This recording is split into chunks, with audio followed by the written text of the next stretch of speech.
Tako, zdaj pa k besedi vabim profesor dr. Vesno Švab. Kar veliko institucij, izvolite, kar veliko institucij je zapisanih poleg njenega imena, seveda predava na Medicinski fakulteti Univerze v Ljubljani, seveda dela tudi v zdravstvenem domu Logatec, je soustanoviteljica največje nevladne organizacije za psihično rehabilitacijo, nekako tako za učeče se skupnosti, za to, da ljudi spravimo nazaj v življenje, če so slučajno zdrknili na rob. Namreč tukaj smo sami prepričani, sami ljudje z veliko darovi, ki smo jih dobili ob rojstvu in potem gojili naprej, ni pa v vsakem življenju tako in tudi za te ljudi, za naše soljudi je treba poskrbeti. Izvolite. Torej, res najlepša hvala za povabilo, direktorica, organizatorji, zelo navdušeno. Sem tukaj z vami in to, kar se je ravno kar zgodilo, se mi zdi, da mi je malo žal, da bom to prekinila z resnim predavanjem, pa vendarle se mi zdi, da utira neko pot do tega, da iz tega naslova zdravi, prodorni, prožni, se stopimo k tistim, ki so manj zdravi, manj prožni in pa ki včasih nimajo ciljev. Tako da nekaj tudi o naših ranljivostih bi rada povedala danes, mogoče na način, da bom začela s tem, kako pogoste so duševne motnje. Torej prav z čvrstostjo se ne da premagati vsake stiske v življenju. Jaz sem se sicer ves čas sem si dopovedovala, da se zadosti treniram, vsak teden grem parkrat laufat, tako hočem reči, ampak ti imperativi, veste, da moramo ves čas skrbeti zase, da moramo biti ves čas pozorni tudi na svoje telesno in duševno zdravje, so pravzaprav lahko škodljivi. Zato, ker nam postavljajo previsoke kriterije, ker se pogosto znajdemo v občutkih poraza, nemoči in pa tega, da pač nismo dosegli zelo visokih standardov, ki jih ta hip družba postavlja. Pred nekaj leti so Zvezdan povedal, so študentje medicine izdali knjigico, ki so ji dali naslov Diktatura zdravja, v kateri smo pravzaprav so pisali o tem, kako lahko seveda te prekoračimo naše zmožnosti zaradi zahtev, ki jih postavljajo drugi, morda inštitucije, morda Nacionalni inštitut za javno zdravje, morda različni drugi akterji v tem prostoru, kakorkoli že. Zdaj zdravje je naše in vsak od nas si ga bo verjetno iskal na svoj način, tudi prilagoditve v tem prostoru so zelo ljudje pristopajo k temu svojemu lastni, čim večji uravnovešenosti, Bog ne daj popolni. Seveda vsak na svoj način z svojimi potenciali, zmožnostmi, prednostmi, šibkostmi in dajmo si dovoliti biti tudi šibki. Zdaj pa nekaj o pogostostih duševnih motenj, to najbrž, zdaj bom takole približno strukturirala to svoje ne prav dolgo predavanje. Najprej bom poskusila povedati o tem, kako pogoste so duševne motnje v svetu, kaj pravzaprav se je zgodilo zdaj v času covida, ko vsi govorijo, da je teh problemov še več ponuditi, pa bom poskusila pokazati nekaj odgovorov na to situacijo, ki bo predstavljena in pa se dotakniti pravzaprav tega, kaj lahko v izobraževalnem prostoru naredimo za to, da bi olajšali to veliko breme, s katerim se soočamo in kakšne bi morale biti glede na literaturo, pa tudi na nekaj izkušnje v našem prostoru prioritete izobraževanja na področju duševnega zdravja. Torej, ne začnem s to prevalenco, kot veste, že pred covidom, že pred različnimi epidemijami, pred epidemijo, pred Ukrajino, pred ne vem čem še vse, je bilo ocenjeno, da zaradi duševnih motenj letna prevalenca trpi okrog 20% prebivalcev, torej vsak peti od nas bi v enem letu lahko doživel neko težavo na področju duševnega zdravja, zaradi katere bi se zdaj ne moramo, ampak bi se lahko zdravil, ampak zaradi katere bi lahko dobil diagnozo. Zdaj COVID je to še dodatno potenciral, ko je bila epidemija, posebej v teh prvih valovih, ne, je ogromno ljudi poročalo o tesnobi, zaskrbljenosti, tudi depresiji, žalosti, ki jih je prevevala in podobno. Vendar pa je se izkazalo, no, da so vendarle ti, v zadnjem času se kaže, da so bili vendarle ti izračuni nekoliko pretirani. Ne. Jaz mislim, da pravzaprav zaradi metodološkega problema, zvezan mi bo kasneje mogoče lahko pomagal v zvezi tem, ampak mislim, da se je v tem začetnem ocenjevanju, v katerem so govorili, recimo, da je četrtina vseh študentov globoko depresivnih ali pa da so, veš, hudo anksiozni in da imajo neka samomorilna razmišljanja, da je veliko teh merjenj šlo na račun tega, da so bili ljudje prestrašeni zaradi epidemije, ne, torej, če se prav spomnite, nas je bilo vse strah, da bomo kar umrli, ne, a veš, to se je seveda poznalo na tem, kako so ljudje odgovarjali, ne. Del teh odgovorov pa seveda je lahko relativiziramo tudi z dejstvom, da mi pravzaprav nimamo kakršnih koli podatkov o pogostosti duševnih motenj v drugih krizah, ki so doletele človeštvo. Nič ne vemo o tem, recimo, kako so bili ljudje anksiozni, tesnobni, prestrašeni, depresivni v času, ko se je začela druga svetovna vojna ali pa v času španske gripe. Ne. Torej, skratka, nimamo primerjave. Ne. Mi smo videli zdaj tle predvsem pri mladih ljudeh, pa pazite, v slovenskem prostoru so potekale neke raziskave, ki so pokazale, da tudi med učitelji, recimo v šolskem prostoru, ne, da so zelo narastle duševne motnje. Vendar je pa vprašanje, kater del tega, ne, problema je bil pravzaprav strah, kaj se bo zgodilo, ne, zdaj z nami, kjer del problema je bil stres, ne, ki smo mu bili izpostavljeni, saj smo morali, vi ste tudi morali, ne, do nezavesti prilagajati svoje urnike, načine dela, ne, ste bili v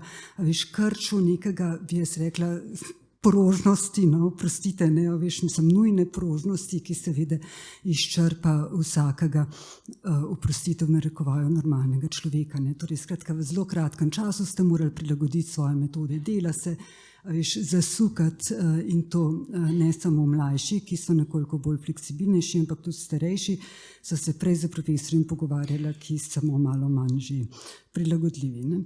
Torej, skratka, pogostost duševnih motenj je visoka v Sloveniji, približno takole zgleda, kot vidite, veličina je zgledala, no, pred nekaj leti, večina motenj je teh depresivnih, anksioznih, ne, večina ljudi, ki imajo težave v duševnem zdravju, poroča o nekih takih stanjih, ne, precej je tudi težav zaradi odvisnosti in pa precej, ne, ta diagnoza zelo narašča v populaciji, to je ta ADHD, ne, hiperkinetična motnja, s katero se prav gotovo srečujete tudi v vaših delovnih okoljih. Zdaj seveda tle je še kar nekaj, no, ugovorov, ne, proti temu, da se ta diagnoza tako pogosto postavlja, ampak tisto, kar je predvsem, se pa ne postavlja v našem prostoru više kot v drugih okoljih. Zdaj, tisto, kar je pri nas bolj problem, je, da je dostop do pomoči pri teh stanjih nemira in pa motnje kontrole impulzov pravzaprav šibka. Skratka, če imate vi velik javnozdravstveni problem, torej pa ste četrtino ljudi ali pa skoraj letna prevalenca duševnih motenj je 1/3, ne, 1/3 nas, ne, se bo enkrat v življenju znašla v neki relativno hudi duševni stiski, tako da bi lahko dobili diagnozo. Torej, če imate tako veliko, ne, težavo, potem jo morate znati oziroma vzpostaviti nekaj načinov obvladovanja, ki sežejo daleč preko zdravstvenega sektorja. Ne. Temu, če imate tako veliko težav, te siguren psihiatri ne moramo opraviti celega dela posla, prav tako ne osebni zdravniki, ki delujejo na primarni ravni, ampak je treba vzpostaviti neke nove oblike pomoči. Seveda države so zato zelo zainteresirane, tudi zato, ker so stroški teh duševnih motenj, predvsem, kar se tiče bolniških odsotnosti, kar se tiče prezgodnjih upokojitev, pravzaprav enormni. In to je seveda eden izmed velikih problemov, s katerimi se ukvarjajo ne samo pri nas, ampak tudi drugje. No, mi pa se bom razložila, s tem ukvarjamo malo z zamudo. V glavnem, tole so mi pripravili pred časom v Nacionalnem inštitutu za javno zdravje, kako je recimo s pogostostjo različnih diagnoz. To vam najbrž ne pove kaj dosti in tle je izračun, da je breme duševnih motenj in samourilnega vedenja in pa odvisnosti od različnih substanc okrog 11%. Številka je dejansko bistveno višja, ne? Mednarodne ocene kažejo, da je prevalenca veliko višja, posebej kar se tiče nekaterih pogostih motenj. Ta pogostost je samo en del problema. Drug del problema je, da so ti, bi jaz rekla, ranljivi, brez ciljev, taki, ki se ne znajdejo, ki se ne vključujejo ali pa redkeje vključujejo v športne in druge dejavnosti, v različne socialne mreže, da so tudi bolj telesno bolni. Ne? In to do meje, do podobnih številk, kot o tem govorijo Romi. Ne? Romi umirajo 20 let prej približno kot drugi ljudje, ampak zato seveda iz jasnih razlogov, ne? Zato ker živijo v neugodnih sanitarnih okoliščinah, zato ker ni dovolj dobro poskrbljeno zanje. Medtem ko ljudje ki ne živijo v takih okoliščinah, vendarle umirajo 20 let prej, 15 do 20 let prej kot drugi ljudje, ki take diagnoze nimajo in razlage, zato se seveda iščejo zdaj že kar 10 let. Ne? In končni pregledi literature kažejo, da gre en del te zgodne umrljivosti, pravzaprav to, da če imate diagnozo, umrete toliko prej, da gre en del seveda na to, da ljudje obupajo, dvignejo roke, se nehajo ukvarjati s sabo, nehajo plesati, nehajo delati stvari, ki so dobre za njihovo zdravje, zato ker malo obupujejo, vendar pa to ni poglavitni razlog. Ne? Poglavitni razlog je to, da zanje ne poskrbimo dovolj dobro. Skratka, da nimajo dovolj dobrega dostopa do somatskih služb, do služb za duševno zdravje, do preventivnih služb, o katerih govorite danes, ki bi jih seveda omogočile, da bi živeli bolj zdravo življenje, predvsem pa, da bi obvladovali svoje kronične bolezni, ki so pogoste tudi zaradi tega, ker jemljajo številni od njimi zdravila, ki imajo številne neželene učinke, da se konzervativno izrazim.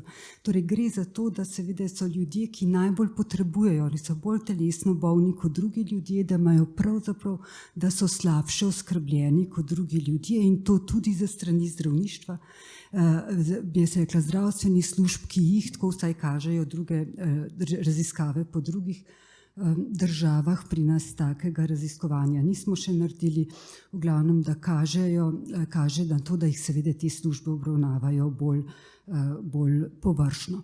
No, ta diskrepanca ali pa ta prezgodna umrljivost se je opredelila približno 2015, rekli, to je škandal, škandal prezgodne umrljivosti, mi ne naredimo, a veš dovolj za to populacijo. Tretji problem, ki je povezan z duševnim zdravjem in je tudi javno zdravstven, pa je pravzaprav to, da ni dostopa do pomoči, oziroma da ljudem, tudi če imajo diagnozo, pa tudi če recimo se sprijaznijo s tem, da imajo diagnozo, pa hočejo dobiti pomoč, do te pomoči ne pridejo, in da je ta vrzel postala vrzel med potrebami in pomočjo postala še večja v času covida. Epidemije seveda ne samo zaradi tega, ker ljudje ne bi bilo dovolj služb, ampak zato, ker so tudi obstoječe službe zapirale svoja vrata. Torej v času, ko so ljudje najbolj potrebovali pomoč, ko so bili najbolj v stresu, najbolj prestrašeni, najbolj v stiski, je bilo vse zaprtne, če se spomnite. Pride do psihiatra je bila znanstvena fantastika.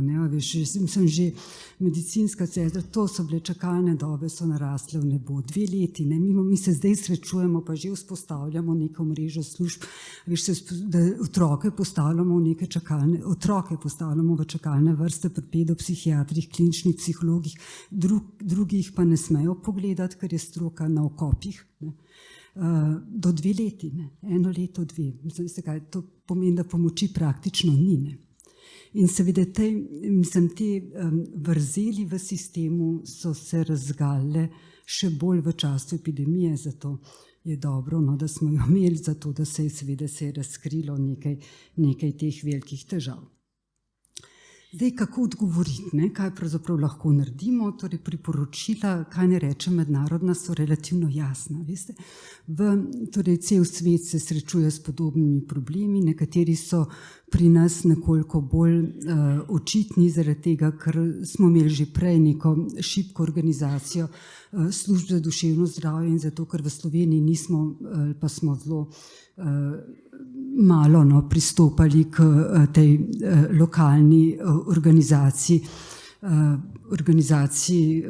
te služb na primarni ravni zdravstvenega varstva, ampak kakorkoli že povsod po svetu so se v času covida razgalile take vrzeli iz Avstrije. Mi je ena prijateljica zadnjič poročala, da imajo tudi pri njih te grozne čakalne dobe za otroke, za katere prej sploh niso za oceno oziroma za neko obravnavo pri psihiatru, kakorkoli že.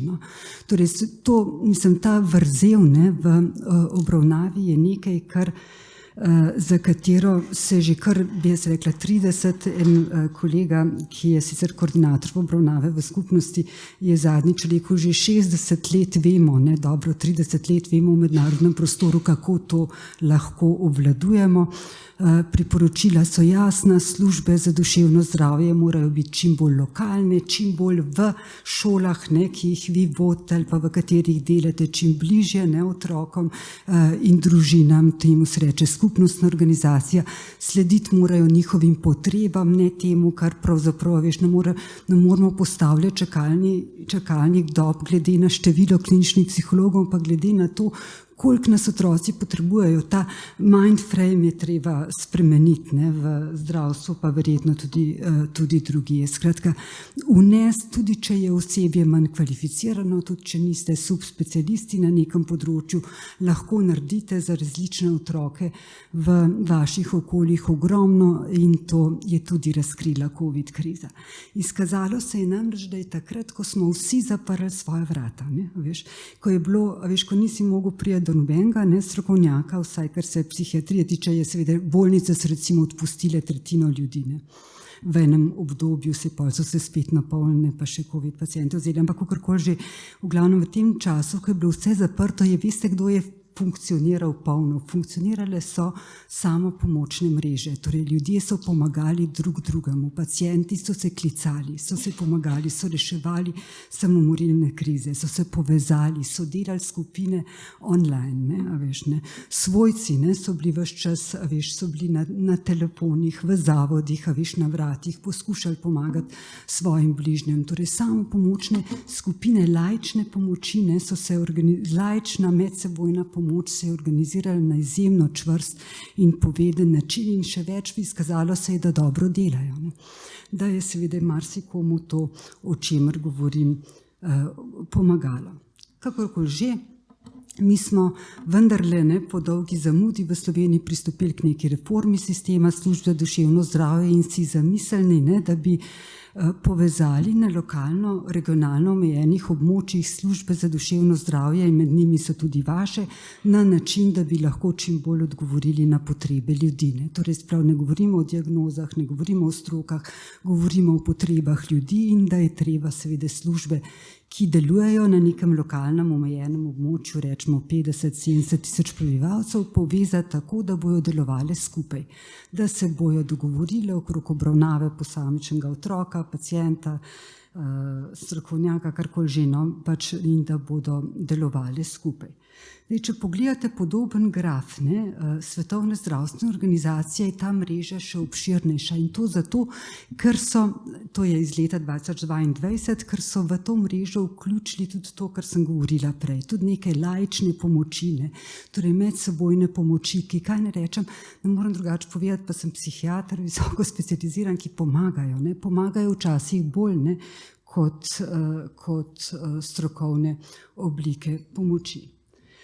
Seveda, če vi delate mrežo služb, potem morate seveda pristopiti tudi k drugačnemu oziroma morate pristopiti k nekim oblikovanjem nekih izobraževalnih programov, ki bodo na potrebe tega medsebojnega sistema začeli odgovarjati. Torej, gre za spremeniti je treba zdaj, te, bi jaz rekla, okope, ne, v katerih smo na bolj neke fleksibilne, interdisciplinarne oblike izobraževanja. Jaz ne dvomim, da o tem veste več kot jaz, ampak tisto, kar bi rada povedala, je, da imamo tako nekako dva vzporedna procesa, ne, na področju stroke. Eno je to, da se vse bolj specializiramo, subspecializiramo na posamičnih področjih medicine, da, kot sem že rekla, ne, se zdaj recimo otroke, ne, sploh, veš, ne upa, jaz ne smem, ne, veš, obravnavati otrok, ampak jih lahko samo moji kolegi, pedopsihiatri, recimo, če ima tako otroka avtistično motnjo, ga mora obravnavati specialist za avtistične motnje, pri čemer specialistov za avtistične motnje v tem prostoru skoraj da ni. Skratka, ne, naredili smo neko, bi jaz rekla, subspecialno dramo, ne, a veš, ki očitno škodi, ne, pri čemer pa seveda se kaže na drugi strani neka potreba po interdisciplinarnosti, sodelovanju in povezanem sodelovanju, čeprav manj usposobljenih strokovnjakov. Torej, stroke so več ali manj še vedno precej na okopih, ne, torej mi smo, veš, socialno delo, psihiatrija, psihologija, tle še vedno, da imamo neke, mislim, predsodke, stigmatiziramo druge strokovnjake. Srečujemo se z množico problemov, ne, a veste, na področju duševnega zdravja, ki ne vem, kako bomo lahko jih obvladali, če ne bomo pristopili k nekemu interdisciplinarnemu medsektorskemu delovanju in z obravnavam. Torej imamo COVID posledice, ne, ki še zmeraj ne bi bila neka katastrofa, potem imamo to vojno, pa imamo begunce, pa imamo seveda te čakalne dobe, imamo očitno stigmatizirane ljudi, ki umirajo 20 let prej, ne.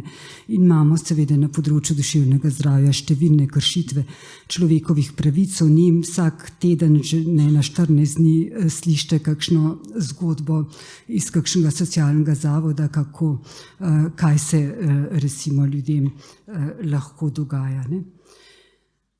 Skratka, edini odgovor na to je, seveda glede na velikost problema in vse, kar sem naštela, vendar je neko povezano interdisciplinarno delovanje.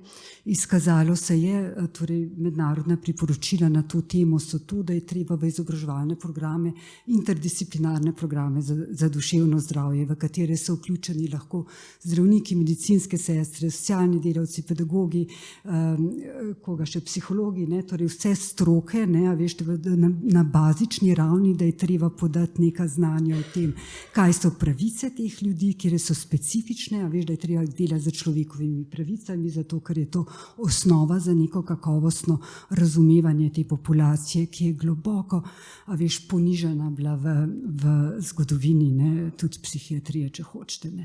Da je treba delati skupaj, da se moramo povezati in da je treba to se naučiti, ne. Mi moramo poenotiti nomenklaturo, začeti govoriti uporabljati iste besede, da bomo lahko delali skupaj, ne. Treba je razmišljati o stigmi in diskriminaciji in se vesti kot zagovornik, ne.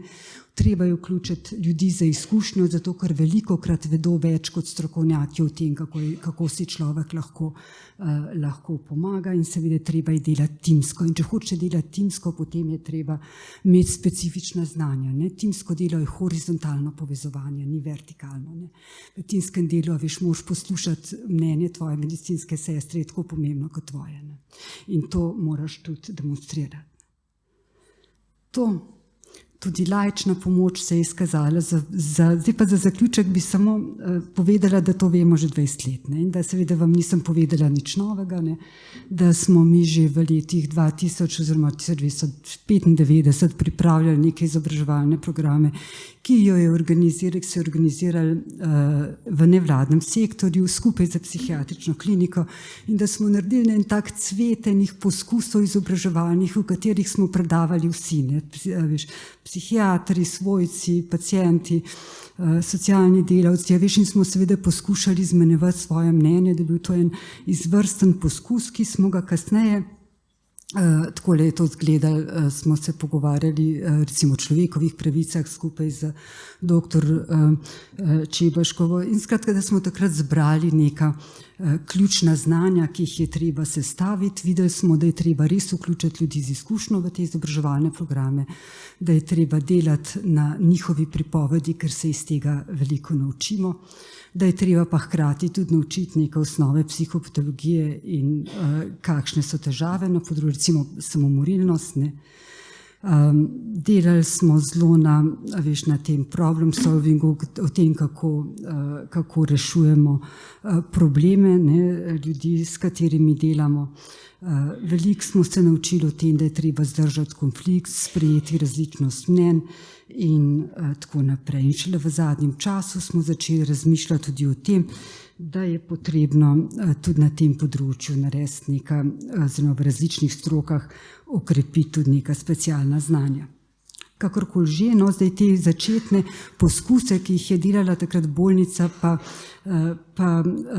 Šent, nevladne organizacije, smo kasneje institucionalizirali v nekem mednarodnem prostoru, se povezovali in posvetovali z številnimi deležniki, med njimi ponovno z nevladnimi organizacijami, organizacijami za varovanje človekovih pravic, z pacienti, z svojci, z strokovnjaki, s profesorji na medicinskih in drugih fakultetah in naredili en odličen program, ponovno iz tega starega se nismo nič novega našli in ga poskušali, dopolnili smo prejšnje izkušnje in začeli ta izobraževalni program ponovno voditi v našem prostoru in ga potem okrepili z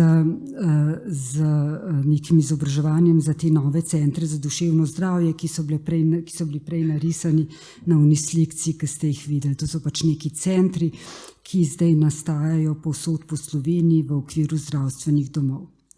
To je nabor nekih znanj, za katere tudi mednarodna skupnost pravi, da so potrebna, če hočemo premakniti skrb za ljudi z duševnimi motnjami na nekoliko višjo raven. In seveda zdaj tukaj nimam, še enkrat nimam vaših izkušenj, ampak tisto, kar se je izkazalo za dobro v teh obstoječih poskusih, je bilo to, da smo zelo upoštevali različne kompetence in že obstoječe kompetence kadrov, da smo veliko diskutirali, malo predavali in da smo se ves čas osredotočali na to, kar je bilo v tistem hipu v našem prostoru najbolj pomembno. Pa seveda tudi neki predlogi za lastno raziskovanje so se odprli. Naj povzamem, torej izobraževanje za delo v skupnosti je v skladu za delo na področju duševnega zdravja v skupnosti je v skladu z mednarodnimi priporočili tako, da se na prvem mestu ozira na človekove pravice. Torej, če začnete spoštovati, bom povedala po domače, če začnete spoštljivo ravnati za ljudmi, ne, ki so v hudih stiskah, se njihovo stanje popravi. In je, torej treba imeti javno zdravstven fokus, ne, treba je podpirati, upoštevati ta recovery model, ljudje rabijo potne do okrevanja, ne morejo tega, veste, tega ne morete narediti, kot drugje v medicini, ne, veš, ljudje potrebujejo proces, ne, da se postavijo ponovno na svoje noge in potem se večinoma postavijo. In pa seveda kljub temu je treba misliti na to, da je treba uporabljati dokazano učinkovite intervencije, ne kar neki, ne, in kot sem že rekla večkrat, treba je uporabiti izkušnje ljudi, ki so doživeli duševne motnje in uporabljajo službe za duševno zdravje. To približno je napisano tudi v dokumentih, ki sem jih pokazala prej. Hvala lepa.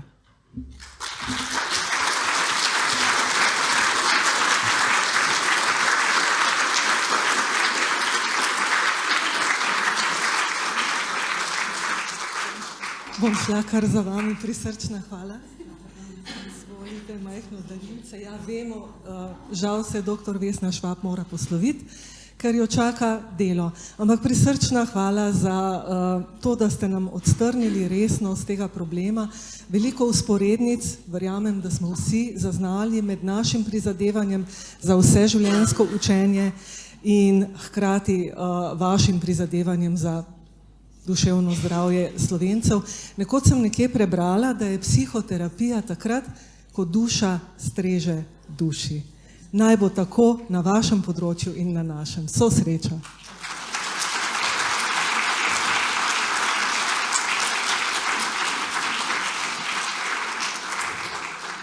Dolžna sem še pozdrav vsem, ki ste se nam pridružili iz različnih koncev Slovenije in ste vstopali v dvorano malce kasneje. Potem dobrodošlica profesorju dr. Zvezdanu Pirtošku, ki mu bom vsak hip predala besedo. Tudi profesor dr. Katarini Popovič, ki je prišla iz Srbije, evo, in bo nastopila jutri.